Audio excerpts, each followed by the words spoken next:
News Amethi రాయ్బరేలీలో దశాబ్దాలు పోటీ చేస్తూ వస్తున్న గాంధీ కుటుంబం ఈసారి బరిలో ఉంటుందా? ఇక్కడ నుంచి రాహుల్ గాంధీ, ప్రియాంక గాంధీ పోటీ చేస్తారా అన్నది చర్చనీయాంశంగా మారింది.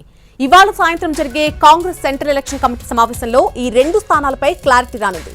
ఇప్పటికే కేరళలోని వైనాడ్ నుంచి పోటీ చేస్తున్న రాహుల్ గాంధీ అమేధీ నుంచి కూడా బరిలోకి దిగుతారనే ప్రచారం జరుగుతోంది. అలాగే రాయ్బరేలీ నుంచి ప్రియాంక గాంధీని బరిలోకి దింపేందుకు కాంగ్రెస్ కసరత్తు చేస్తోంది. ఇప్పటికే రాయ్బరేలీ నుంచి సోనియా గాంధీ తప్పుకున్నారు. ఈసారి లోక్సభకు కాకుండా రాజ్యసభకు వెళ్లారు. దీంతో అక్కడి నుంచి ప్రియాంకను బరిలోకి దింపాలని కాంగ్రెస్ ప్లాన్ చేస్తోంది. ఇప్పటికే యూపీలో బీజేపీ బలంగా ఉంది. దీంతో ఉత్తరప్రదేశ్లో గాంధీ కుటుంబం నుంచి ఇద్దరు బరిలోకి దిగితే కాంగ్రెస్ శ్రేణుల్లో కొత్త ఉత్సాహం వస్తుందని ఆ పార్టీ భావిస్తోంది. ఇప్పటికే రెండు నియోజకవర్గాల నేతలతో ప్రియాంక గాంధీ సమావేశమయ్యారు. మరొకవైపు ప్రియాంక రాయ్బరేలీ నుంచి పోటీ చేసే అవకాశం ఉందని ప్రచారం జరగడంతో ఆ ప్లేస్ నుంచి వరుణ్ గాంధీని నిలబెట్టాలని బీజేపీ ప్రయత్నించింది. దీనికి సంబంధించి ప్రతిపాదన పెట్టింది. అయితే రాయ్బరేలీలో పోటీ చేసేందుకు వరుణ్ గాంధీ నిరాకరించారు. ఇదే విషయంపై బీజేపీ పెద్దలకు క్లారిటీ ఇచ్చేశారు.